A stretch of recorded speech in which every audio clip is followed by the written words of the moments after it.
happening later.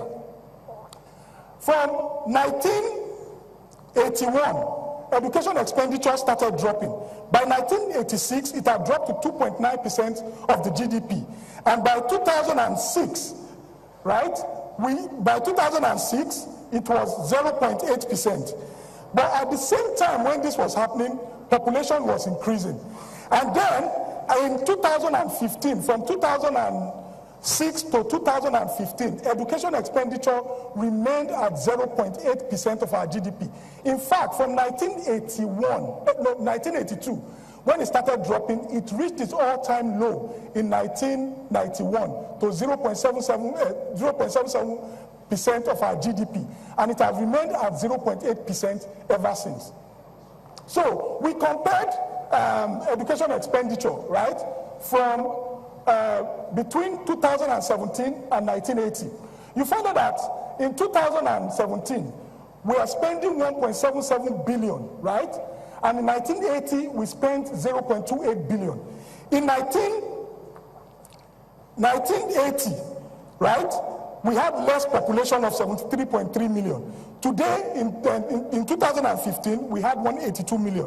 2017, we had 182 million. A 148% increase in population. Age 0 to 24 years old, 120 million in 2017 and 46 million in 1980. Increase of 161%. Now, education expenditure has continued to nosedive again. There is no country, of all the countries we surveyed, over 100 countries, that prospered by relegating education. If you kill education, you kill the country. Why education and health? UN stipulates 26% for education, 15% for health. Education ensures that a child moves out of poverty. Higher productivity of the child, innovation sets in. Health ensures the child utilizes his or her maximum capacity. A country is able to benefit economically from capacity utilization. As it is today, Nigeria is operating at less than 20% of its capacity. Direct correlation between education expenditure per capita income and socio-economic activities of the country. In fact, when you kill education, right, the socio-economic activities of the country starts to die off gradually. It is like a monster that starts to eat into every facet of the society. Then education also, when you educate a person, there is increment in what? In per capita income, which reduces income disparity and ultimately increases the GDP. So, we looked at some of the countries that we matched education expenditure vis-a-vis other countries. We found out that Nigeria was the least. But between 1981 and 2015, Nigeria increased by 138% in population, but only increased education expenditure by 30.3%, the marginal increase. But if you look at countries like Brazil that have increased by 68%, they've increased education expenditure by 750%. We go to countries like Egypt. They've increased education expenditure, marginal increase by 1,893. South Africa, 336. Thailand, 2,189. Indonesia, 2,380. And Malaysia, 1,196. So these are countries we were ahead of in the 70s and the 80s, both in education expenditure and in per capita income. But we dropped, they continued. And today they are ahead of us. And that's why you see the Asian countries prospering today. So, you look at the graph, this was how it was. If you look at 1981, you find out that we were ahead of Thailand, and then the same thing with Indonesia. You look at the graph, in 1981, we were ahead of them. But the interesting thing is that while we reduced education expenditure for 30 years, right? The graph I showed earlier, education expenditure did not increase in 30 years. We reached a peak period in 1981 of 3 billion. We didn't go back to 3 billion until 2011. So this shows our population vis-a-vis the countries that we surveyed. You find out that most of these countries are less populated than Nigeria. But this is their education expenditure. You see Nigeria is at the extreme on the left, right? And the other countries, these are their education expenditure over time. And then we removed the OECD countries, right? And compared Nigeria with only emerging economies. And this was where we were. So we've seen that. The next thing that happens is per capita income falls, right? The same thing. Why does per capita income falls when you reduce education expenditure? When people get educated, right, they are able to earn more. When you give people the right skills, they are able to earn more. Their worth increases. And as their worth increases, it ultimately brings about more income and a larger GDP for the country. So, underfunding education leads to a fall in per capita income.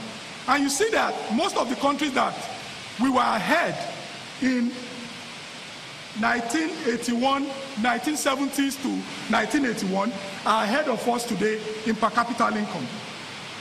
The same thing with Indonesia. And then we also looked at, this is a table showing where we were in 1970, 1981, and 2015. If you look at the table, you find out that in 1981, we were ahead of some Asian countries and even African countries. But by 2015, right, we were the least on the table in per capita income. So, per capita income makes you poorer. Why? If you look at the table on the right, we reached a per capita income of $871 in 1980. We did not climb above that $871 for 25 years. It wasn't until 2006 that we climbed above $871 again in per capita income. So we were basically poorer for 25 years. So what happens when you do not invest in education and per capita income falls? Population starts to increase. Poverty leads to increasing population. Population leads to what? Increasing poverty. I'll read something to you.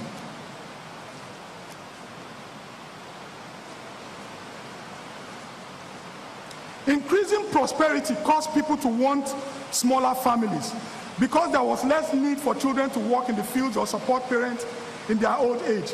Once that happened, birth rates went down. Modern contraceptives helped reduce population more easily and quickly. So women that can't afford the use of contraceptives or are not educated about it will find themselves having more kids. Children were the only protection poor people had, and contraceptives were not needed for them. And families' earnings dropped as per capita income dropped. Families tend to tilt towards making a choice between educating the male child as against the female child.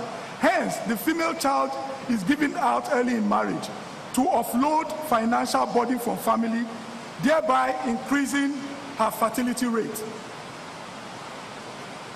Education, what education does is it delays marriage.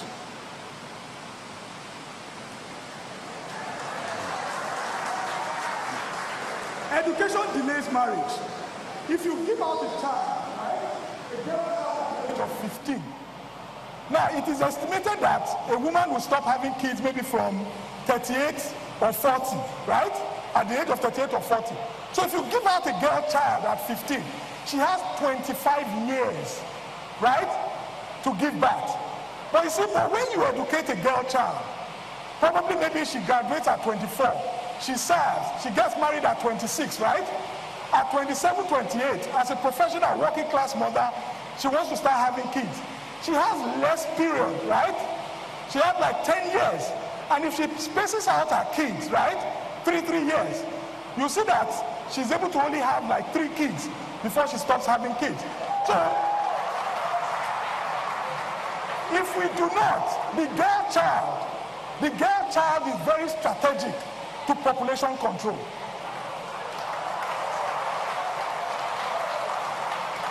And then, when you educate women, educated women, you find out that their kids, they have the tendency to also be educated. If a woman is educated, her offspring, right, the girl child too,